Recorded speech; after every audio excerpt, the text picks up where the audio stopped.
таи 3 рӯз аст ки шаҳри душанбе аз конфронси дуюми байналмилалии сатҳи баланд оид ба 10-солаи байналмилалии амал об барои рушди устувор солҳои 2018-2028 таҳти унвони пешбурди амал ва шарикӣ дар соҳаи захираҳои об дар сатҳҳои маҳаллӣ, миллӣ, минтақавӣ ва ҷаҳонӣ мизбонӣ мекунад. Ин ҳамоиши сатҳи баланд замоне баргузор мешавад ки аксар кишварҳои ҷаҳонро аллакай мушкилии норасоии оби ошомиданӣ таҳдид мекунад. баҳри иштирок дар ин ҳамоиши сатҳи баланд зиёда аз 2200 нафар намояндагони кишварҳои гуногун, созмонҳои бонуфузи байналмилалию минтақавӣ, ниҳодҳои байналмилалии молиявӣ, бахши хусусӣ, ҷомеаи шаҳрвандӣ ва дигар ҷонибҳои алоқаманд ба пойтахти мамлакат шаҳри Душанбе ташриф оварданд. ҳамчунин ҷиҳати инъикоси рафти конфронс ба ҷумҳурии Тоҷикистон беш аз 500 нафар хабарнигорони расонаҳои бонуфузи ҷаҳонӣ даъват шуданд.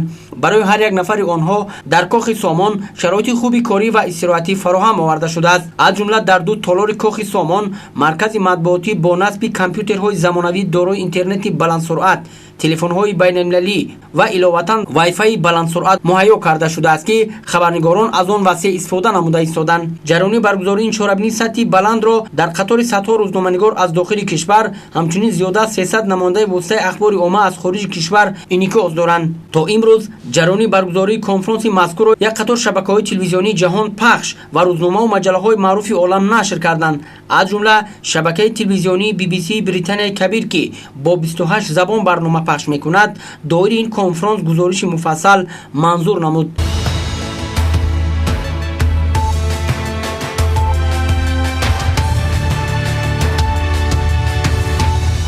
60 دقیقه زنده از BBC در لندن.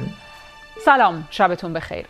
شهر دوشنبه پایتخت تاجیکستان از امروز میزبان دومین همایش بین‌المللی آب برای توسعه پایداره. نمایندگان بیش از 70 کشور و سازمان بین‌المللی و منطقه‌ای در این همایش شرکت کردند تا درباره پیامدهای تغییرات اقلیمی، کمبود آب و اجرای تعهدات جامعه جهانی در حوزه آب بحث و گفتگو کنند. نمایندگان وسطه‌های اخباری عامه هدف 10 ساله بین‌المللی عمل آب برای رشد استوار سال‌های 2018-2028 که محور تلاش‌های آن را تکان و سرعت تازه بخشیدن به عملها در ساحه آب با مقصد نائل گشتن به هدفهای رشد استوار تشکیل میدهند پیگیری نموده وابسته به تشبس‌های جانب تاجیکستان جهت پیشبرد روزنامه جهانی آب خبر و گزارش و دیگر مواد تحلیلی تهیه میکنند. همچنین شرکت صدا و سیمای میر 24 فدراسیای روسیه هم از رفت این همایش سطحی بلند گزارش واسه پخش کرد. مورد ذکر است که چاربین‌های اساسی این همایش سطحی بلند مستقیما نمایش داده شده با 3 زبان ترجمه کرده شدند. همچنین در رفت کار کنفرانس ترجمه سینخرونی با چندین زبان‌های خارجی صورت گرفتند. В столице Таджикистана началась международная конференция «Вода для устойчивого развития».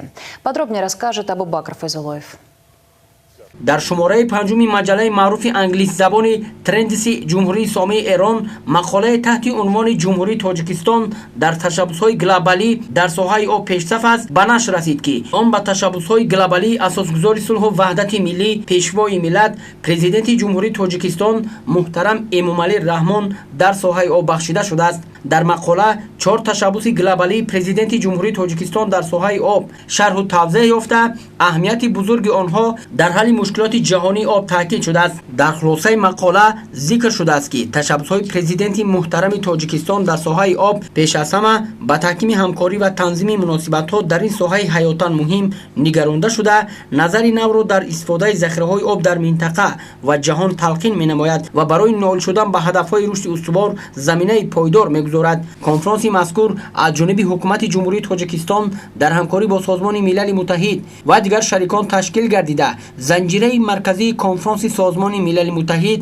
عاید به بررسی میان مهلت 10 ساله آب که 22-23 مارس سال 2023 در شهر نیویورک ایالات متحده آمریکا برگزار می‌گردد محسوب می‌شود.